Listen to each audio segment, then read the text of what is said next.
ఎరగిన వారి మిక్కిలి దుర్మార్గులైంది. హల్లెలూయా. గమనించిన నాశనికి బిడ్డారా, హన్నాము దేవుని సన్నిధిని వదిలిపెట్టిపోతే యాజకుడికి ఏలియా పరిచయం చేస్తే ఎవరో పరిచయం చేస్తున్నట్టు స్వామి. ఏలియా అంటే దైవజనుడి కుమారులు ఏం చేస్తున్నారు తెలుసుకోవచ్చు కదా.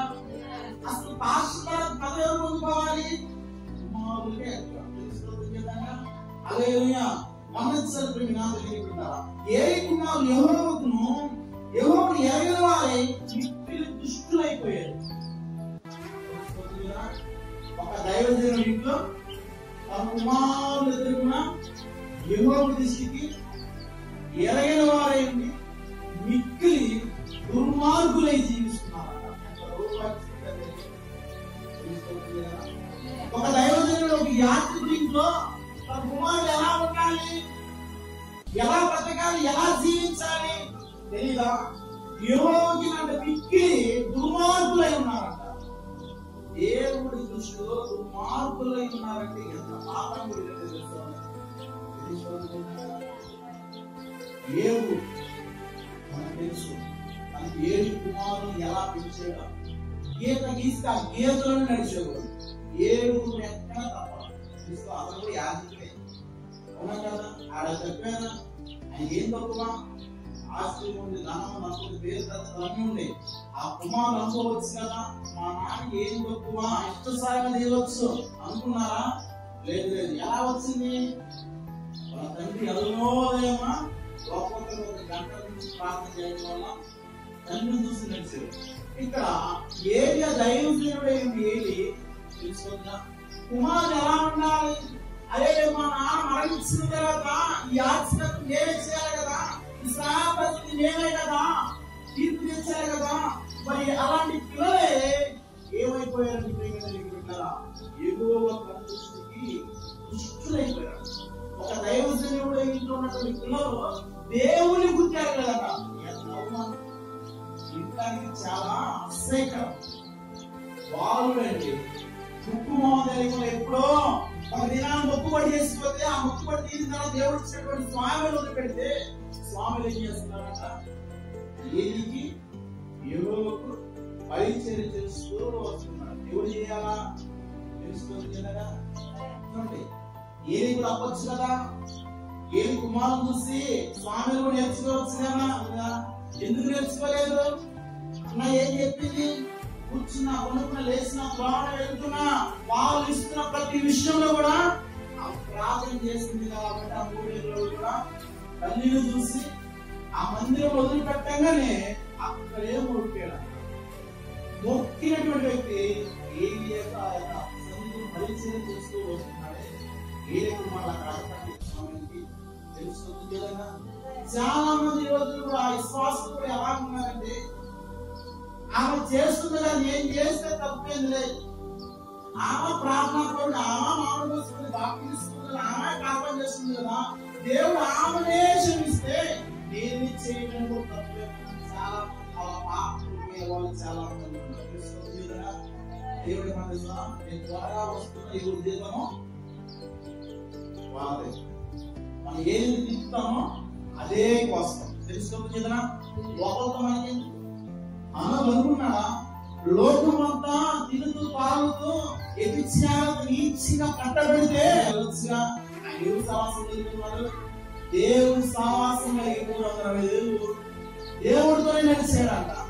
అంటే లోకాన్ని అంటకుండా, లోకముల మాలని ఆయన తీసుకోకుండా 360 దేవుడితో నడిచి నడిచి నడిచి నడిచి నడిచి పరలోకాన్ని జ్ఞాపకం చేసుకోవాలి. మరి ఈ రోజున మన భక్తి కూడా, మన జీవితం కూడా ఎలా ఉంది, నా సవాసం ఎలా ఉంది, అక్కడ ఏ కుమార్ దుర్మార్గం కూడా స్వామి మాత్రం ఎలా ఎదిగాడంటే మొత్తగా ఎదిగాడు. లోకంలో మానే నటించుకోవాలి. ఎలా వచ్చిందా వాళ్ళకి తల్లిని చూసేస్తాడు. తల్లి ఇది ఎలా దుర్మార్గులయ్యారండి. ఒక దైవజనుడే, ఒక యాజకుడు కుమారులే మా తండ్రి యాజకత్వం చేస్తున్నాడే, ప్రజలను ప్రార్థన చేస్తున్నాడే, ఈ కుమారుడు నష్టం ఏమీ అనుకోకుండా యెహోవా దృష్టికి నీచంగా ప్రవర్తించారంటే యెహోవే అంటున్నారు. ఏమంటున్నారట? ఏలి కుమారులు యెహోవాను ఎరగని వారే. ఎంత అన్యాయం తెలుసుకోవచ్చు కదా. యాజకుడు రోజు ప్రార్థన చేస్తాడా? ప్రతి రోజు ప్రార్థన చేసి ఏలి కుమారులు అంట దేవుణ్ణి ఎరగలేదంట. ఎవరు చేస్తున్నారు తెలుసుకోదా? అన్నిటికంటే తెలియదు మన దేవుని గురించి. ఇంట్లో ఒక ప్రార్థన పట్టుకున్నాం తెలియదా? ఆదివారాన్ని ప్రార్థన చేస్తున్నాడు, మనం ప్రార్థన తెలియదా? తెలుసుకోవచ్చు కదా. మన వారానికి వారం 3 సార్లు వస్తేనే మనకు అందరూ తెలిసింది.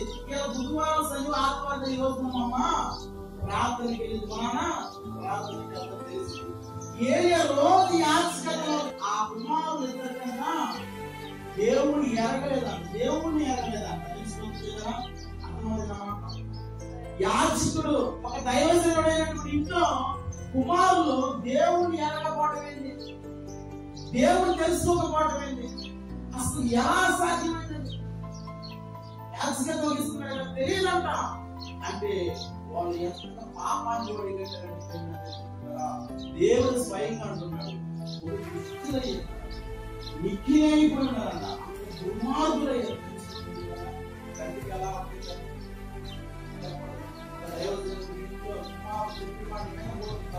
నీచంగా ఉంది. ఆ తండ్రి ఎలా ఉంటుంది? ఏం చేస్తారు తెలుసుకోవాలి కదా. ఎటువంటి పాపాన్ని తెలుసుకోవచ్చు కదా.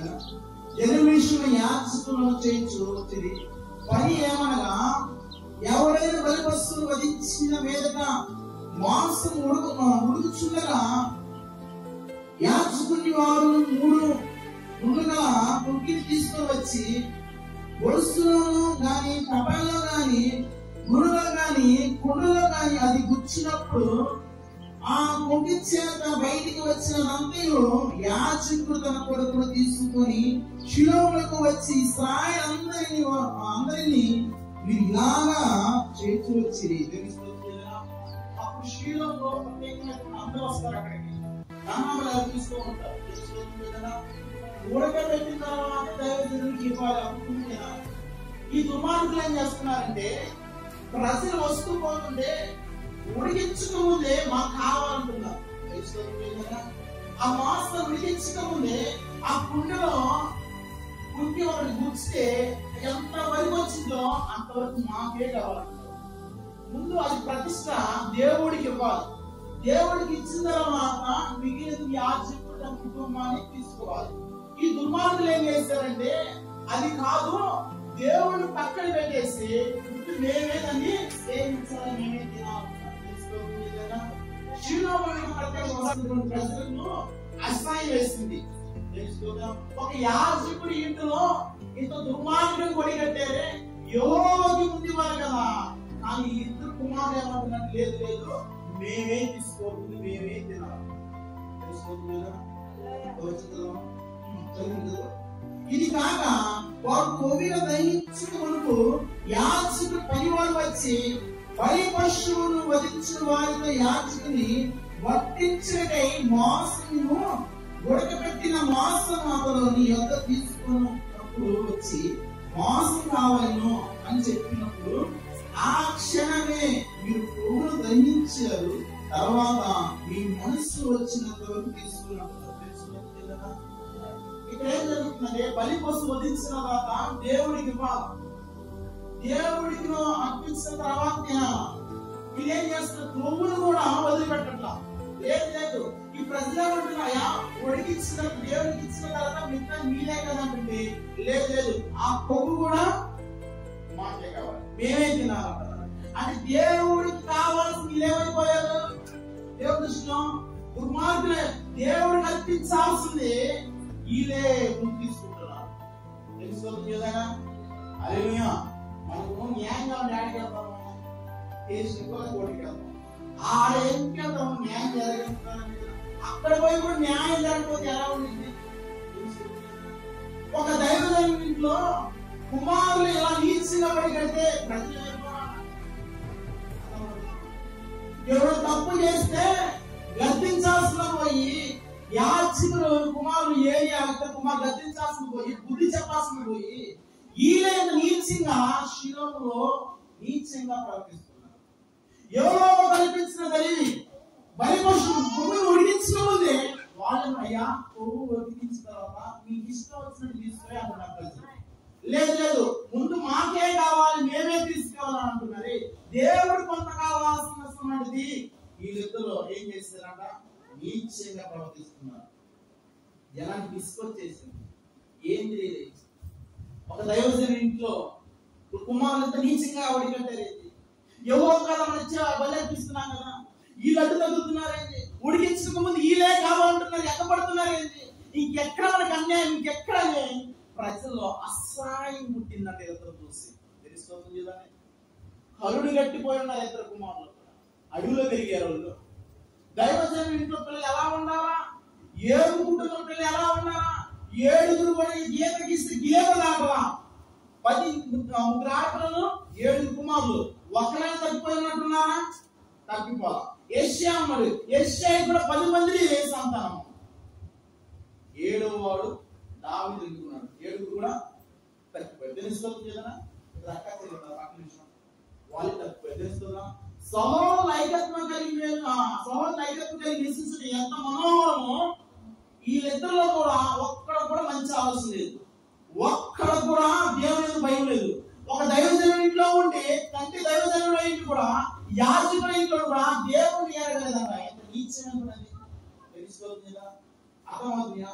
అసలు ఎలా జీవిస్తున్నారంటే దుష్టులు అయిపోయారంట. వాళ్ళు ఏమంటున్నారంటే ప్రజలు అందువల్ల జనులు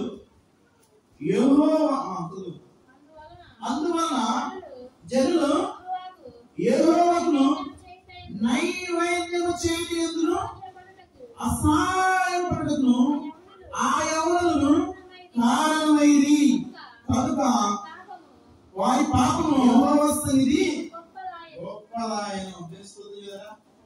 ప్రజలకి అసహాయం పుట్టిందంట. ఎంత అసహాయం పుట్టిందంటే దేవుడికి ఇస్తున్నారు అర్పణ, ఈలే ముందు కాల్ చేసుకున్నారంట.